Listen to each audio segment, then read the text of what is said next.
Добар ден, ве поздравувам во 10 часот, во еве ова предпоследно издание од оваа недела на Алфа Ординација. Од понеделникот обработувавме различни теми, секојдневно најавени се разбира, доколку има интерес и има ваши прашања, да може да се вклучите во секојдневните изданија. Вчера ви ја најавив и денешната тема, особено посветена на најмладите и најмилите, како што обично велиме, а во овој период од денот, оние родители, мајки, татковци или баби и дедовци кои што не следат, ќе имаат можност да ги слушнат оние, па да речем, неопходни совети и препораки кои што си такако добродојдени во овој период од годината, односно во зимата кога има голем број на вирусни инфекции. Тоа е и нашата денешна тема, вирусните инфекции кај деца во зима. На оваа тема во Алфа Ординација денеска зборувам со доктор Александар Сајковски, доктор по медицински науки, специјалист по педиатрија, неонатолог од болницата Аџи-Бадам Систина. Добар ден за вас, доктор Александар, и добро дојдовте во Алфа Ординација. Добар ден, благодарам за поканата и ги поздравувам сите ваши гледачи. Да.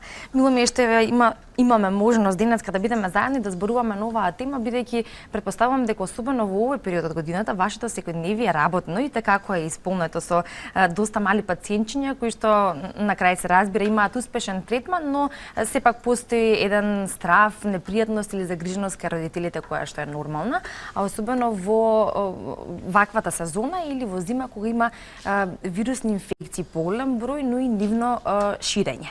Сега ние на почеток би споменале малку околу таквите вирусни инфекции во овој период од годината. Па да, сега е навистина период, устори секоја година овој период е период кога во цел свет се појавуваат фази и епидемии на грипот, да кажем, и на вирусните инфекции. И тоа е нешто што е нормално и сосема очекувано. И кај нас сега актуелно, навистина во сите амбуланти педиатриски, кај матични во болниците и кај нас во Систина амбулантите педиатриски се преполни со дечиња кои што се со грип, настинка или некој од тие групи на вирусни инфекции. Тоа е баш онака многу често денеска. Така, вирусните инфекции многу пати сме зборувале, веројатно и оние кои што има дечиња од искуство знаат како доаѓа и како поминува вирусната инфекција, но сепак има одредена симптоматологија која што се појавува, некогаш кажува на обична настинка, како велиме ние. Вие докторите инаку ја дефинирате бидејќи и тоа е вирус, веројатно зависи од типот на вирусот, но некогаш е препратена само со течење на носето, некогаш со температура и слично. И сега тука за појаснување или за разграничување кога и што е и кога има... Да, знаете, морам да ви напоменам, би сакал да знаат гледачите, дека оваа година вирусниот грипот иде со доста високи температури. Значи, една од доминантните симптоми на оваа вирусна инфекција во овој период е баш онака висока температура која знае да оди и над 40 степени Целзиусови. И тоа е нормално прва фаза која што родителите и семејството најмногу ги плаши, високата температура, посебно што па таа висока температура може да доведе до некои, да кажем, очекувани реакции на телото или последици на телото, како што се грчеви при висока температура. Така да треба да имаат во предвид родителите и кога ќе ја си минјаат температурата, да не ја си минјаат нагло, брзо и промптно.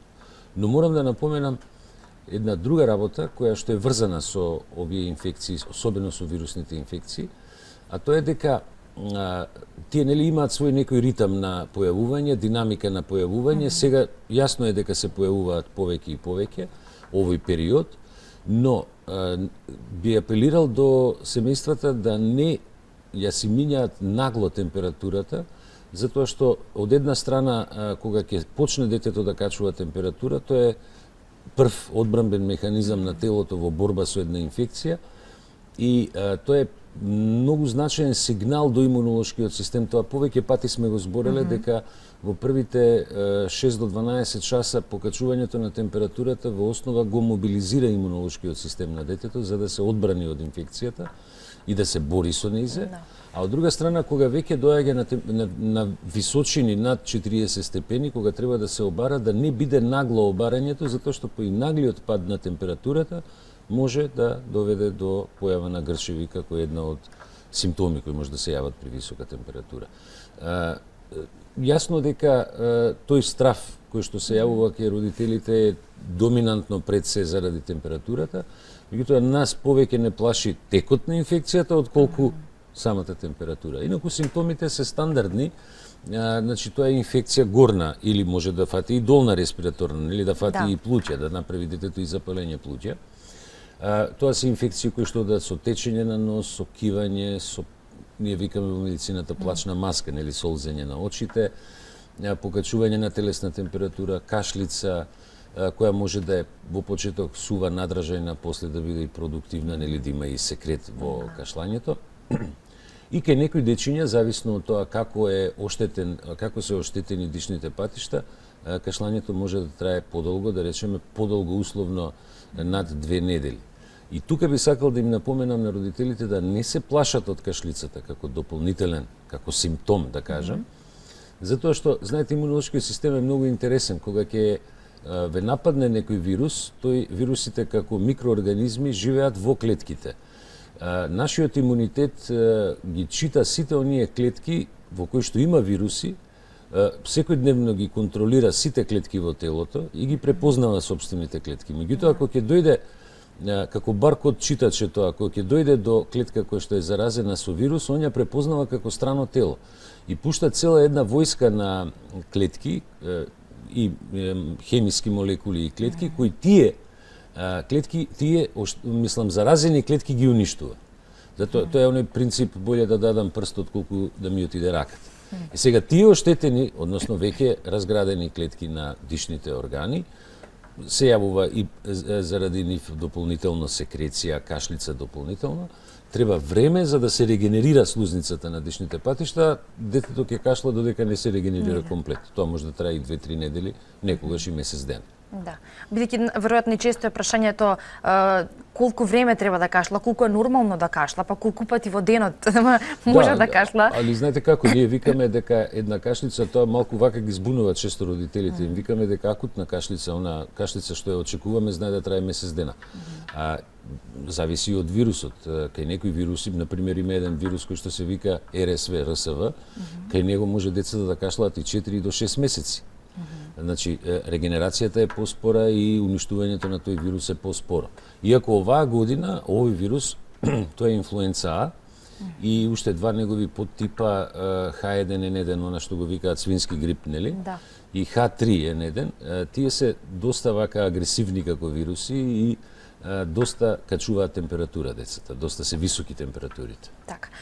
Исто многу пати сме го споминали и тој момент, односно сме зборувале на прашање на температура, кога велиме ненагласимнување на температурата или недавање на медикаменти во однос на парацетамол за симнување на температурата под 38,5, односно нели треба да се чека до 38,5, па потоа да се реагира.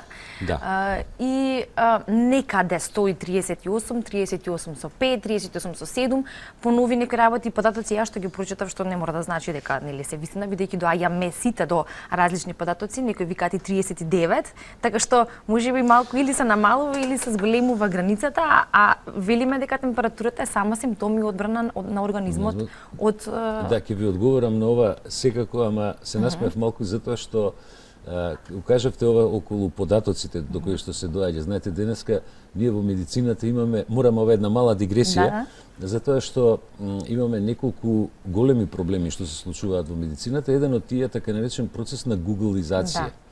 Значи, вие навистина ќе добиете информации на Google или на било кој друг пребарувач, разноразни информации, меѓутоа ние па од друга страна као педијатри се држиме само до она што викаат медицина базирана на докази. Она што медицината медицината базирана на докази вика под 38,5 не давајте ништо. Значи она што ни е сигурно докажано.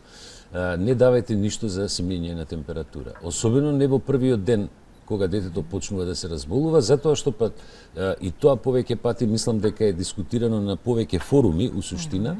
Значи, кога детето ќе почнува да качува температура, тој прв импулс до имунолошкиот систем е подготовка за одбрана на организмот И кога ќе дојде температурата на 38,5 и она стои во тој некој ранг сега, нели, не е фиксно плюс минус, нели, 2-3 степени, 2-3 делови од степенот, во таков случај организмот, односно имунолошкиот систем, реагира и се ослободуваат така наречени антиинфламаторни цитокини, така ги викаме нив, и се ослободуваат повеќе од 3 милиарди леукоцити кои што идат на местото на инфекцијата. Тоа ви е една војска која што буквално е многу интересно како функционира. Телото препознава каде е местото на инфекција и имунолошкиот систем препознава дека инфекцијата е во носот, во грлото, например во горните дишни патишта, и ги праќа тие леукоцити во борба со инфекцијата до местото каде што е. И сега ако ние, например, реагираме, например, детето има 37,8 или 38, ја си минјаме температурата, тој импулс и тој сигнал не доаѓа до имунолошкиот систем и не се ослободуваат тие леукоцити кои што ќе вивнат, да речем, во борбата со самата инфекција. На тој начин доаѓаме у ситуација да одговорот на инфекцијата е послаб од страна на организмот, од една страна, а од друга страна да трае подугачко самата инфекција. Значи може да трае подолго. Како и да е, сите овие вирусни инфекции, од било која генеза, вирусните инфекции не се третираат со антибиотици. Ние имаме релативно мал број на лекови кои што можеме, зборам лекови како антивирусни лекови кои што можеме да ги користиме во лекување на одредени инфекции, нели? Така да во основа организмот е тој кој што треба да се одбрани. Наше е да му помогнеме на имунолошкиот систем или што би рекле пуш да му направиме, нели, да го бутнеме малце, да може да одговори онака како што треба. Сега и ние се сретнуваме често во амбуланта со прашања кои што се врзани на таа тема, например, не секое дете реагира еднакво, тоа е нормално, затоа што постојат одредени разлики кај децата и во имунолошкиот систем. Впрочем, знаете како, имунолошкиот систем кај децата во првите 6 години зрее постепено и тој доаѓа негде на 45-50% на 6-та година од оној што го имаме ние, возрастните. Затоа една од најосетливи популации на грипот и на инфекциите се децата. Истото се случува со возрастните луѓе над 65 години, оти нормалниот биолошки процес е таков да еден дел од имунолошкиот систем опаѓа над 65-та година и старите лица стануваат како мали деца. И тие се две најосетливи популациони групи, зборам без оние други сите кои што имаат и некакви хронични болести, например. Тие две групи се поподложни на вирусни инфекции во ваквите периоди. Имаме ли дачка, го вклучиме? Добар ден. Добар ден. Поздрав до емисијата, поздрав до вас, поздрав до докторот. Поздрав. Повелете. Вака, сега јас имам керка од 4,5 годишна возраст, но пред некој ден приметивме во мокраќата некако како слуз некоја, како не знам, како шлај.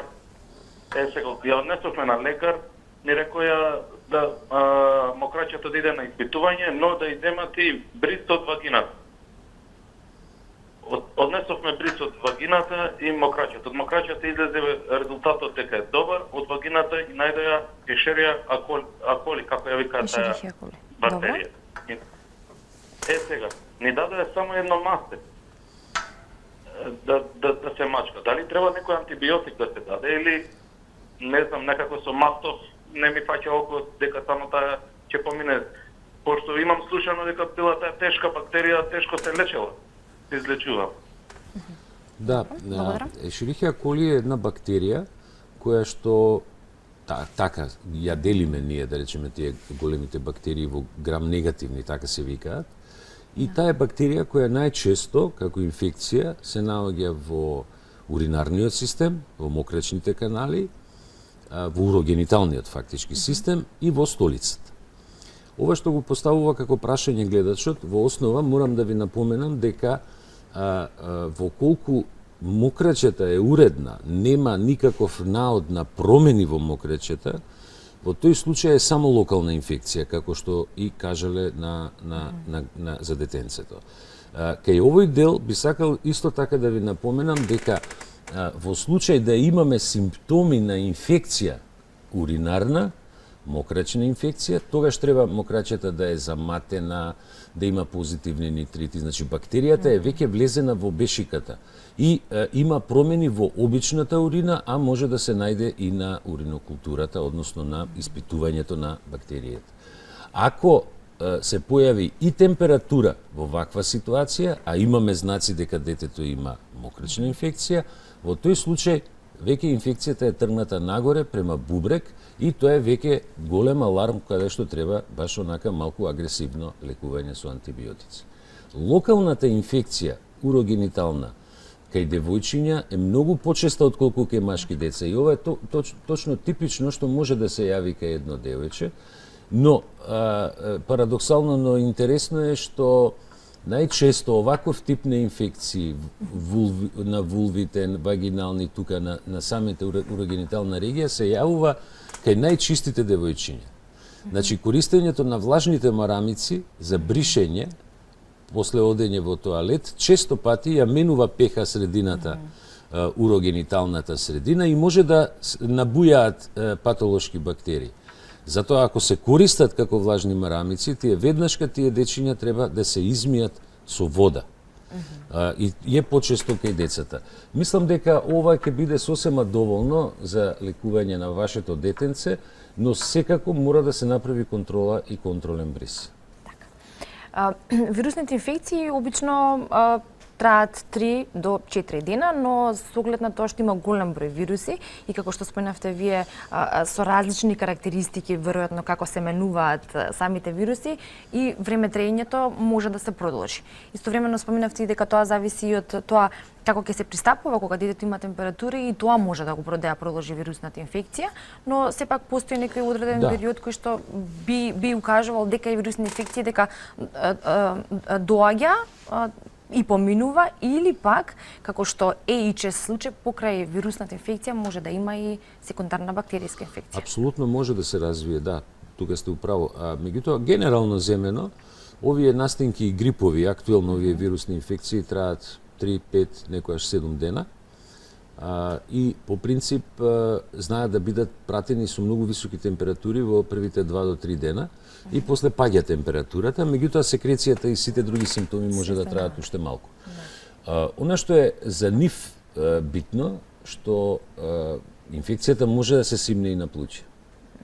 Значи, децата може да направат, па и возрастните луѓе, може да направат и воспаление на бели дробави од вирусна генеза или евентуално ако се закачи некоја бактерија од бактериска. Но морам овде да ви напоменам уште една работа, дека контролата на тие деца е многу битна. Значи, добро е да педијатарот го следи детето од ден на ден, ако има одредени промени, за да се реагира во однос на терапијата, а не да се гледа еднаш кај недела денат, сега, вака фигуративно го кажувам ова. Зошто е тоа така? Особено е битно затоа што, знаете, најпрљави делови на телото на човекот, па и на детето, се рацете и устата и анусот, нели? Устната шуплина кај децата има повеќе микроорганизми отколку што има луѓе на планетава Земја. Над 7 милиарди. Има во устната шуплина и добри и лоши бактерии.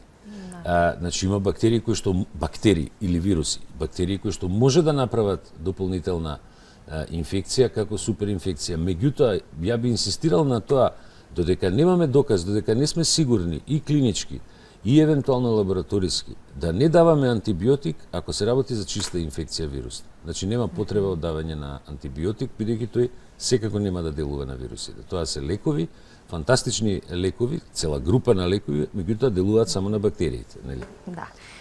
Оно што е карактеристично за малите деца е, се разбира, таа љубопитност и се фаќање со рачињата и потоа ставањето во уста, што не може да се контролира колку и да се обидуваме да го направиме тоа. Тоа нема контрола. И затоа е полесно да ете на тој начин се доведе до некоја таква или да се пренесе вирусната инфекција или да се... Па да, али знаете, денеска има една така наречена хигиенска теза, во која што децата, особено во западноевропските земји, особено во скандинавските земји, се пуштаат да трчаат, да лежат на земја, да играат на земја, да со песок земја, едноставно да се антигено стимулираат, да се стимулира имунолошкиот систем, затоа што ако го држите хиперчисто, вие го држите у некоја форма, да речем, фигуративно пак стаклено звоно. Да, и само првиот контакт. Да, ќе дојде до некоја инфекција од која што не може едноставно да се одбрани. Така. Имаме повторно прашање од гледач. Добар ден.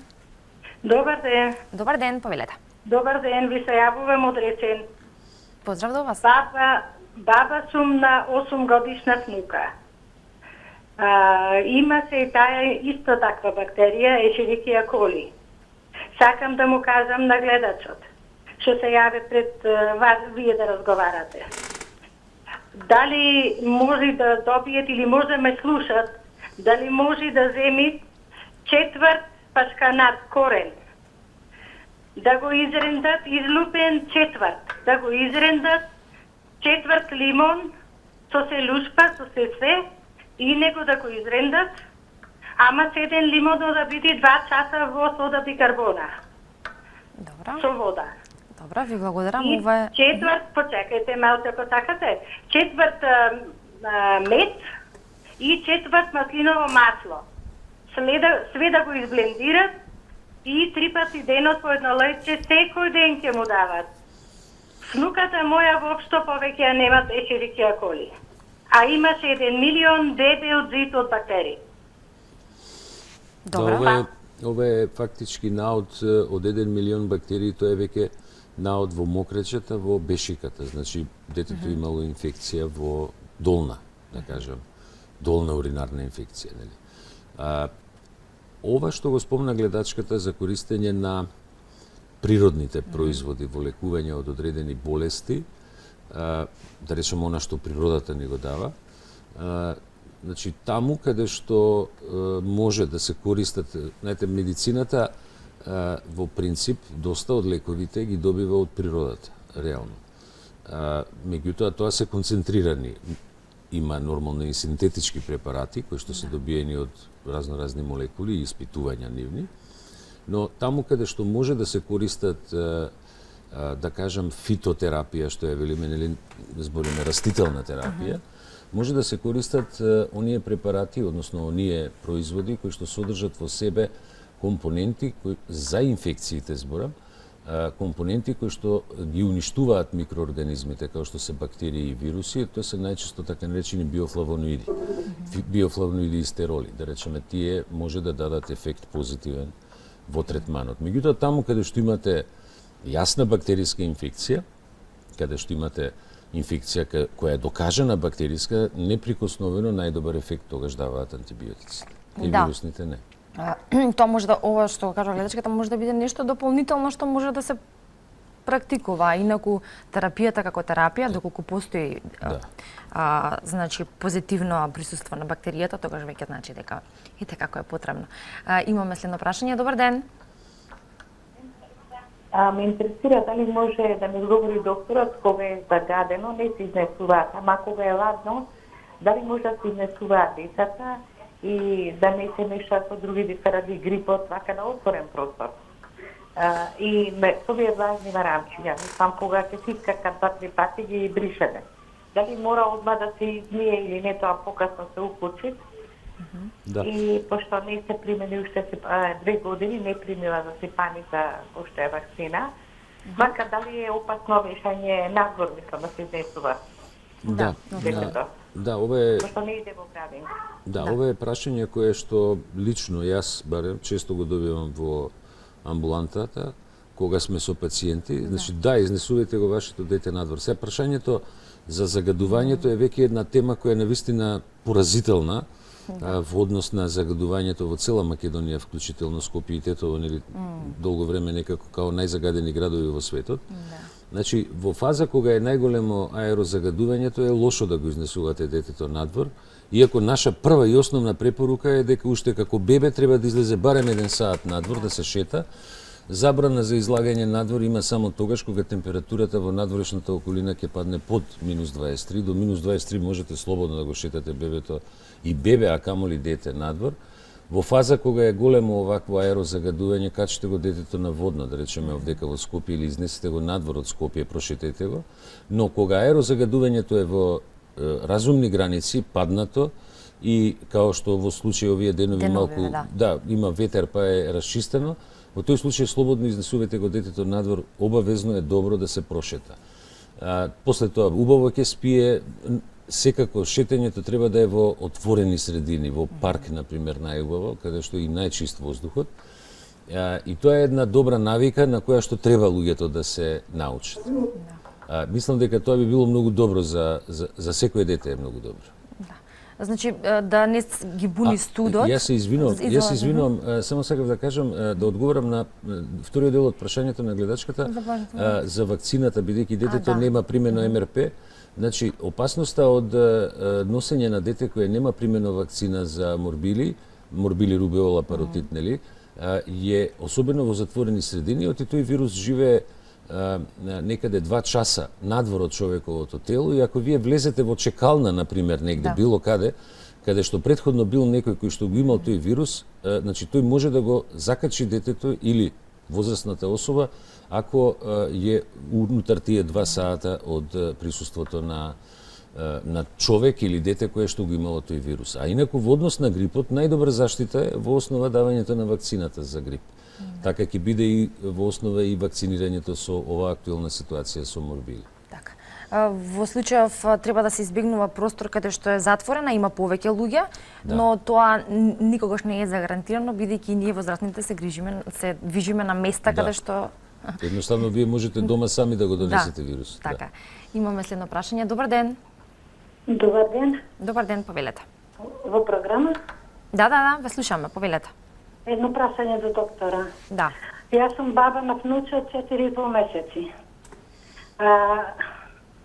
Детето нон-стоп плачеше и многу клочеше со нозете. И го однесовме на лекар, не рекоа дека му се заматени танките цревца. Ни препишаа само еспонишан. Дали се доволно тие капки за бебето? 4,5 месеци е многу интересна возраст, морам да ви кажам. Тоа е вака период кога почнува она подготовка за дохрана, за кашички. Тоа е вака интересен период во животот на едно семејство. Нели, и тоа е една тема која е вака многу тема за дискусија и за отварање, кога да се почне со дохрана, како да се почне, зборам со кашичките, нели? Меѓутоа детето ако има грчеви, ако се тоа грчеви, цревни грчеви, оние инфантилни колики што ги викаме ние, нели?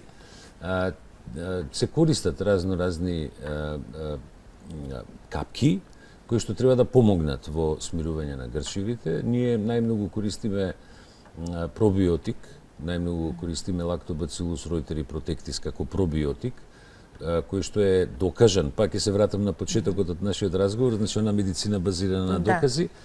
За него имаме апсолутно повеќе клинички студии, повеќе од 150-60 студии клинички големи, за кои што е докажано дека помага во смирување на тие функционални тегоби стомачни, меѓу кои на грчевите на детето или дури и констипација, нели, кога нема редовна столица, да кажам така.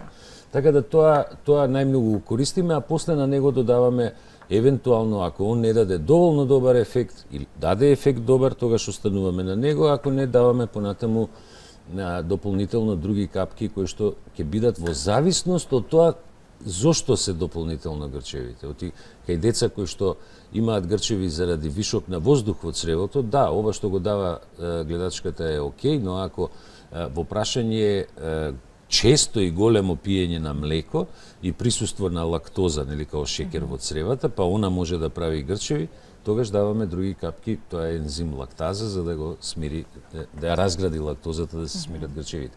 Значи, добро е во принцип, добро е детето да го гледа педијатар. И сега, ако смеам вака да искористам прилика да е топол совет до сите родители, знаете како ние топло ги советуваме родителите да откако ќе се роди бебето, од негова возраст од 1 месец до вклучително 12 месец завршно, барем еднаш месечно го види, здраво бебе зборам, го види педијатар и да го прати неговиот раст и развој.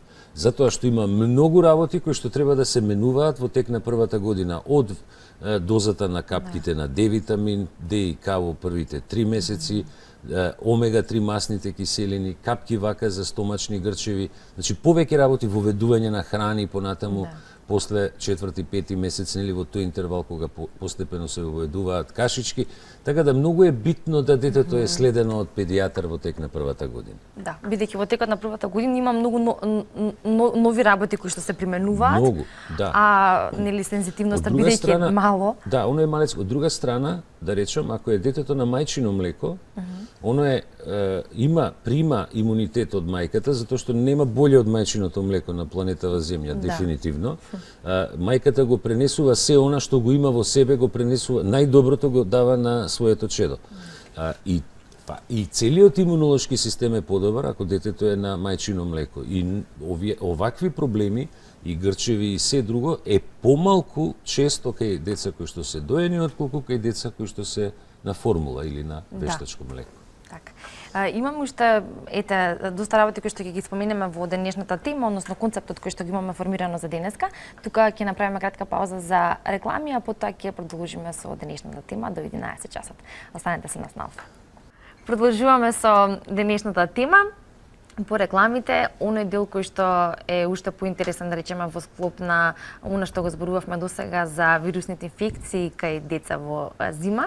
Верувам дека го имаме вашето внимание и се разбери простор и можност за ваши прашања доколку ги имате. Зборувавме дека има голем број на вирусни инфекции, дека симптомите се карактеристични, веќе познати. Консултацијата со педијатар треба да биде присутна и следењето на состојбата е она која што во тој период е неопходна. Не постои причина за страв, но сепак треба да се следи и да се реагира навремено. Тоа го изнесовме како заклучок од првиот дел. Ќе продолжиме со нашите следни прашања, но ќе го вклучиме гледачот кој што ги имаме на линија моментално. Добар ден. Ало, добар ден. Добар ден, повелете. Уште едно прашање. Добро.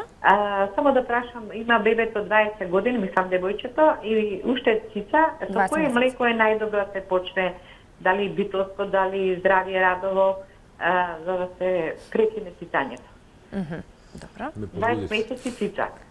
20 месеци. Да. Ова ме погодивте многу. Јас морам да ви кажам дека не јас, него скоро целата педијатрија во светот е против тоа да децата пијат млеко. Може би вака ви изгледа нели бомбастично како изјава. Меѓутоа морам да ви млеко, зборам кравјо млеко или козјо млеко. Знаете, нашите совети се и заклучоци во педијатријата се дека во првата година од животот на дете не смее да му се даде друго млеко освен мајчино млеко или формула ако мајката нема млеко. Зборам млеко. Совет е на Европското здружение за детска гастроентерологија, нели, исхрана. Тоа е европско најголемо здружение кое се бави со исхрана и со болести на дигестивниот систем кај децата. Е дека и во втората година од живот на детето не треба да му се даде кравјо млеко или козјо млеко. Зборам како интегрално млеко. Тоа не важи за производите од млеко, како што се сирење, кашкавал, нели, урда, кајмак, моцарела и така натаму и така натаму. Кисело млеко и јогурт. Затоа што киселото млеко и јогуртот се пробиотски култури, така. Така да во втората година од животот детето ако треба да пие млеко, ако треба да се внесува одредена количина на млеко, добро е да е повторно формула која носи ознака тројка. Меѓутоа кај нас постои еден став, да кажам, генерален став во целиот Балкански полуостров, не е само во Македонија, дека треба да му се даде на детето да пие млеко за да има здрави коски. Тоа по принцип е голема заблуда, затоа што бебе, ако го ставите на кравјо млеко, како што во минатото било кога немаше формули, да кажеме, а мајките немале млеко, тие одма, што би рекле американците по дефолт, ќе добијат рахитис, слабост на коските и анемија заради пад на железот. Значи, не е точно дека млекото ги зајакнува коските. Точно е дека млекото има висока концентрација на калциум, на кравјото млеко, например, кој и најмногу се користи. Да. Точно е дека има висока концентрација на калциум, меѓутоа има и висока концентрација на фосфор, па они се врзани меѓу себе и фактички организмот не може да го ресорбира од цревото, децата го елиминираат тоа преку столица. Обратно, деца кои што бебиња, кои што се ставени само на козјо млеко, интегрално зборам, не формула, ќе добијат анемија заради недостаток на фолна киселина во козјото млеко. Затоа, за да не се појават такви низа компликации од исхраната, ние им советуваме на родителите ич не му давајте млеко да пие. Дајте му кисело млеко, дајте му јогурт. Тоа се пробиотски култури, дајте му младо кравио сирење, дајте му младо козјо сирење. Младо затоа што во себе тие се углавном несолени и се протеински, имаат голема концентрација на протеини. Така да ме погодивте со ова затоа што по друга страна морам да ви кажам дека огромен дел од светската популација има и кај белците, и кај црнците, и кај азијатите, постојат доста луѓе кои што се интолерантни на протеините на млекото. Јас, например, топло им советувам на луѓето, дајте му на детето да пие кефир или јогурт, мислам, тоа е многу поздраво и ќе ја регулира истовремено и цревната флора и имунитетот ќе го покачи, затоа што пробиотиците го качуваат имунитетот. Така. И покрај тоа е подобро вакви природни пробиотици отколку оние кои што се во кои што ги имаме на пазарот или се синтетички во прав. Знаете, тоа е, да, знаете, тоа со пробиотиците и тоа ми е некако лично мене омилена тема. Тоа ви е као со, ако смеам така да се изразам, као со кучињата. Тоа често го користам на предавања кај колегите. Знаете, вие можете да земете да чувате дома дога, а можете да чувате и пинч. И едното е куче и другото е куче, ама намената и функцијата е сосема различна.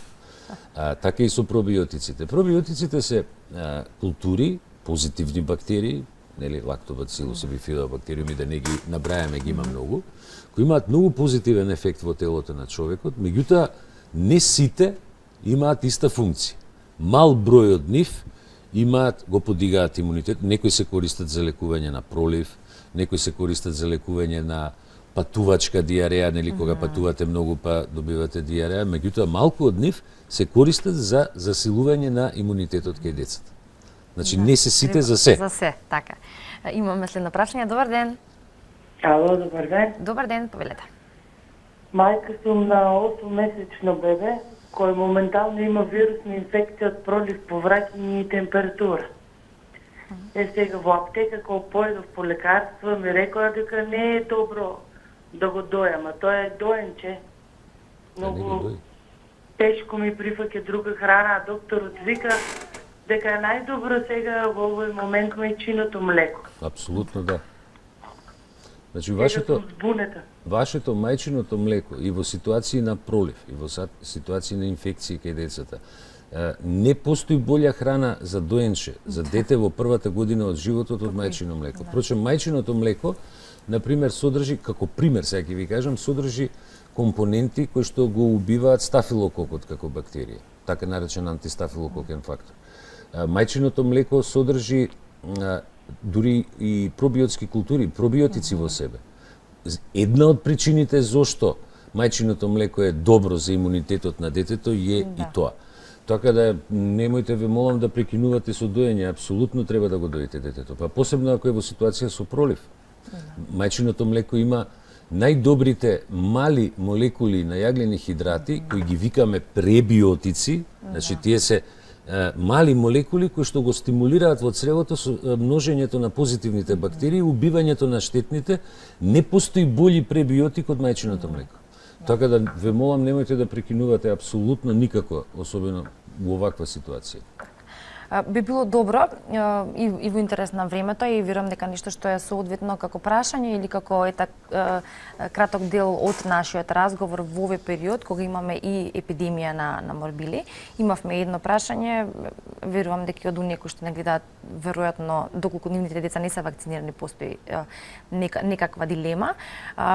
Став се разбира во педиатријата и општо генерално дека вакцините како треба да се примат во соодветниот период на возраста кога и треба да се прими самата вакцина, но ете, сведоци сме дека кај нас имаше голем број на невакцинирани деца кои што во овој период се вакцинираа, дел од нив, но сепак постојат невакцинирани. Ризикот за морбили и за заразување од овој вирус исто го има, кој што кај вакцинираните деца веројатно има полесна симптоматологија, кај невакцинираните потешка и во однос на последиците.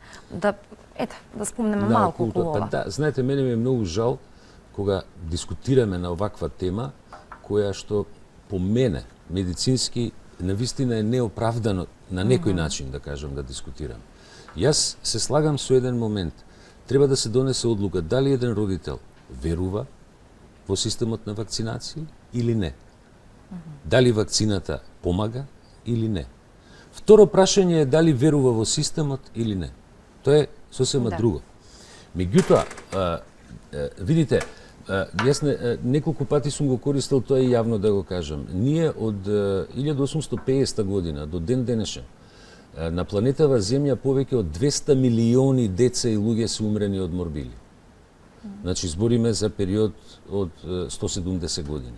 Повеќе од колку што имаат загинато во сите војни во тој период. Таа е болест која што има многу висок степен на, ние велиме, контагиозност. Значи, ако дојдете во контакт со вирусот на морбили, над 93% ви се шанси да се разболите од тоа. За разлика од вирусот на грип, тој степен на контагиозност е многу помал и е негде под 20%. Значи, не значи дека ако сте во контакт со човек со грип, дека ќе добиете грип. Кај морбилите тоа е огромен. 95% од децата што се разболуваат од морбили се невакцинирани.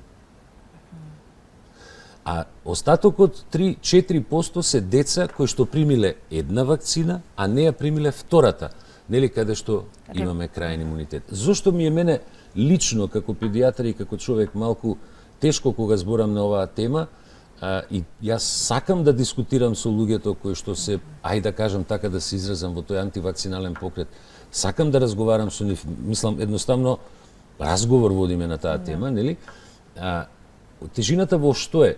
Ние, например, јасно ни е дека со воведувањето во 70-те години на вакцината за морбили, е драматично опаднат бројот на деца кои што се разболувале од морбили. Опасноста кај морбилите е што таа е вирусна инфекција која дава во висок процент компликации, како што се воспаление на бели дробови, па дури и воспаление на мозок. А ние можеме тоа да го превенираме, значи со давање на вакцината. Впрочем, едно дополнение само да ви кажам дека најголемите светски истражувања во овој момент, во најголемите клинички институции каде што се вршат научни истражувања, идат на линија на тоа дека најверојатно, значи не можеме се уште со сигурност да тврдиме, најверојатно иднината на лечењето на карциномите ќе биде внесување на одредени систем на вируси и вакцини со кои што ќе се уништат малегните клетки. Значи, најверојатно, тука има доста истражувања во тој дел, и сега, ако ние имаме докази за такво нешто, дека апсолутно медицински докази, ја не гледам причина зашто. Јас, например, лично за себе зборам, јас, моите деца, моите внуци, ја лично се вакцинирам со се, па дури и да има повеќе вакцини, уште повеќе би примил. Затоа што сум свесен дека знам дека вакцината го подига имунитетот. Јас често пати во амбулантите слушам, родителот ми вика, примивме вакцина, му падна имунитетот, доби инфекција. Не, обратно е. Вакцината кога ја примате, он го бустира имунолошкиот систем, он го засилува имунолошкиот систем. Впрочем, во последната книга што излезе од Харвард за фармакологија, само 7 препарати се дефинирани во медицината како имуномодулатори, односно имуностимулатори. Еден од нив е вакцината, БСЖ вакцината. Значи, он вистина го БСЖ-тот фактички, он го бустира целиот имунолошки систем, без оглед дали е дете или е возрасен човек. Мене ми е жал на вистина за сите родители кои што чии деца ќе се разболат од морбили или дај Боже да прекине оваа епидемија што побрзо, и вреди да се дискутира на таа тема.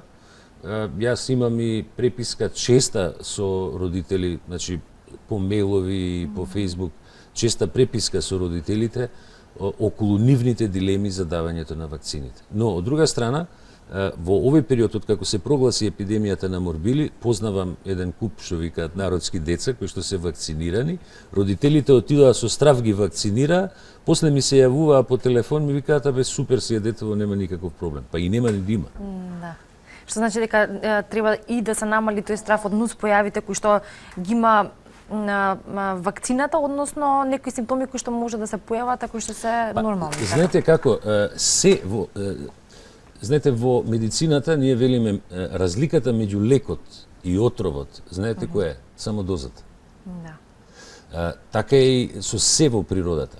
Меѓутоа, она што ние го знаеме дека не е спорно дека некои вакцини може да дадат одредени нус ефекти или реакции, да речеме најчесто температура, покачување умерено на температура. Дури оние старите вакцини, да ги наречам, така наречени стари вакцини, она Дитепер, која порано ја користевме, она почесто даваше како реакција покачување на температура. Овие бидејќи се ослабени, поретко даваат покачување на температура. Не е спорно дека може одредени реакции од така, од типот се боцнало детето, па при боцкање малку е оштетен мускулот, па да се појави болка, да се појави после вакцината на морбили, негде меѓу 7 и 9 ден може да се појави лесно покачување на температура, лесен осип.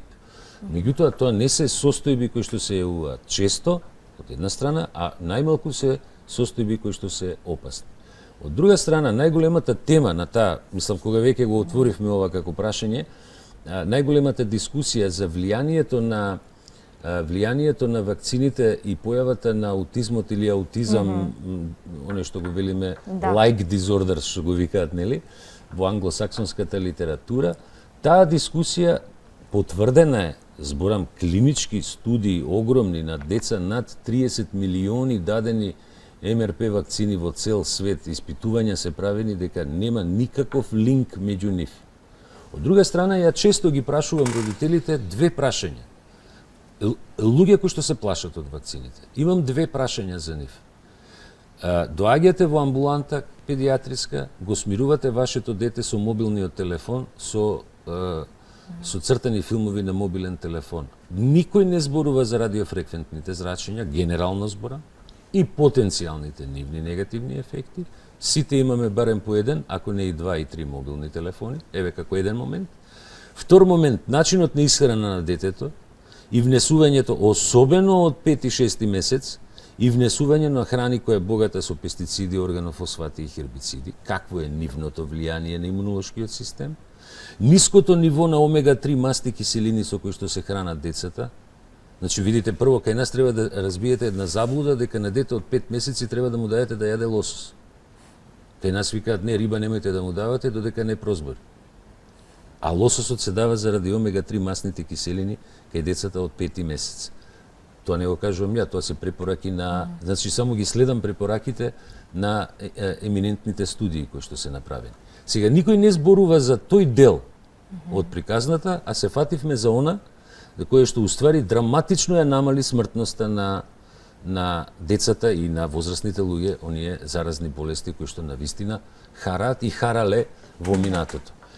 Јас се слагам да треба да се трага, ние не треба да дозволиме да се што се дава биде било што. Но од трета страна, второто моје прашање за родителите во амбуланта е дали имате куче. И викаат да. Го вакциниравте ли вашето куче? Вика да. Па зошто го вакцинирате куче да го сакате повише од своето дете? Значи, знаете, тоа се етички прашања, морални прашања, нели? Ја читам пред некој ден имаше во Соединетите Американски држави поднесена е тужба против син против родителите зошто уопште го родиле. А се уште чекам секако ќе дојде тужба од некој дете кое е останало парализирано од детска парализа да ги тужи родителите зошто не им дале вакцина за детска парализа. Знам дека ова може да побуди како тема контра прашања контра мене. Не е спорно. Ја ги прифаќам тие прашања, но дајте да разговараме со аргументи. Така. Имаме гледач, имавме знак да видиме дали уште не чека гледачот. Добар ден. Добар ден. Добар ден, повелете. Овде се јавува една баба загрижена. Имам две внучиња. Едното е 7 години, едното е 10 години. Тоа што е, значи, двете се вакцинирани и со вакцина и со ревакцина против мобилни, против сипаници, а малото се установија дека има сипаници. Морбили. Дали сега и другого ќе го фати? Не би требало. Како ќе помени? Не би требало, меѓутоа морам да ви кажам една директна информација. Значи, диагнозата на морбили или било која од тие осипни грозници се поставува врз база на сликата што го гледаме, значи она што го гледаме, прегледот на детето и наод на антитела за морбили во телото. Значи ја ве молам, однесете го вашето внуче или нашите внучиња до лабораторија да се проверат антитела за морбили. Таму со нив може да се докаже директно дали е вакцината успешна, дали има антитела за против морбили и дали е ова вистина морбили или е некоја друга вирусна инфекција која е слична на морбили и дава слика слична на морбили. Така. Имаме уште еден гледач, имаме уште 5 минути до крај, ќе треба да привршуваме, ќе завршиме само со еден совет за, или се разбира, одржување на добар имунитет и следењето на овие совети и препораки. Добар ден. Ало, добар ден. Добар ден, повелете. Вака, сакам да го прашам докторот дали вакцината морбили пред да се прими треба да има бебето изедено цело јајце, белка односно. Дали е поврзано со примањето вакцина дека мора да прими привидечно белката, да. Да, тоа е прашање кое навистина долго време се водеше кај нас во медицинската јавност. Зборам затоа што вакцината се одгледува и се добива на белка.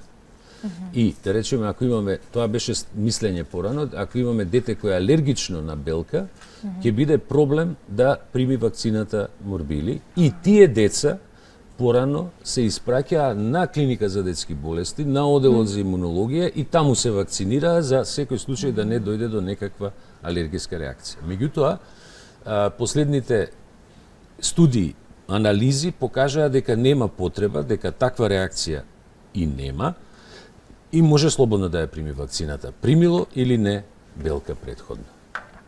Ќе привршуваме со едно сумирање на она што целокупно го зборавме во текот на денешниот разговор. Вирусните инфекции кај деца кои што ги има и на крајот ги споменавме и морбилите, но она што секојдневно треба да се практикува, тоа е, како што кажавме, здрав начин на исхрана, следењето и на состојбата на детето доколку има вирусна инфекција и консултација со доктор, но се разбира и водење на еден здрав начин на живот според оние препораки кои што, како што видите вие, се разбира со докази и со аргументи, а не според нечие лично убедување или од, како велиме народски, рекол кажал муабети. Па да, прво мислам вака топол совет е додека се децата во првата година на животот, дојте ги децата што можете повеќе. Значи користете го мајчиното млеко, нема болји имуномодулатор од мајчиното млеко. Тоа е апсолутно докажано. Второ, кога ќе почне дохраната и кога ќе почне исхраната на децата, мој топол совет втор, да не испадне вака се бомбастично, нели? Не им давајте сокови да пијат, ама дајте им овошје да јадат. Значи, овошјето во себе, сите позитивни компоненти што ги има овошјето, еве да речеме цитрусните овошја, на пример, кој ќе кажеме, целата снага на цитрусните овошја е во пулпата, а не во сокот. Значи, истото важи и за јаболкото. Значи, дајте им на децата да јадат овошје, во секој случај тогаш ги внесуваат биофлавоноидите, тие природните антибиотици, ако смеам така да ги кажем, или антивирусни лекови.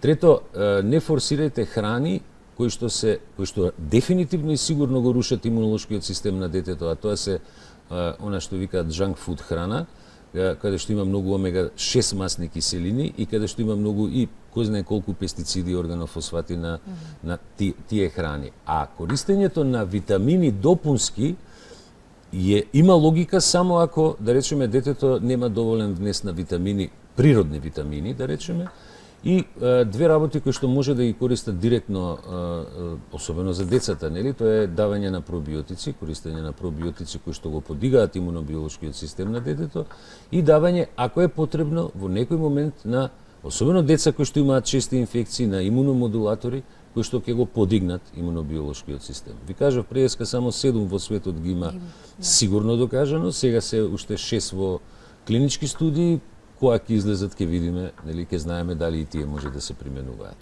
Така. Ми беше задоволство, доктор Сековски, што бевте денеска мој гостин, што имавме можност да позборуваме на оваа тема, но и да разјасниме некои работи кои што се особено важни за родителите, а уште поважни и за децата. Благодарам и на вас. Ве сакувам пријатен работен ден. Ви благодарам за вниманието и за учеството во нашето денешно издание. Утре се гледаме повторно, со што ја завршуваме оваа недела. Утре имаме една психолошка тема, што ќе слушнете во 10 часот, а сега на крај уште едно од видеата од кампањата за ретки болести. Се гледаме повторно утре. Довидување.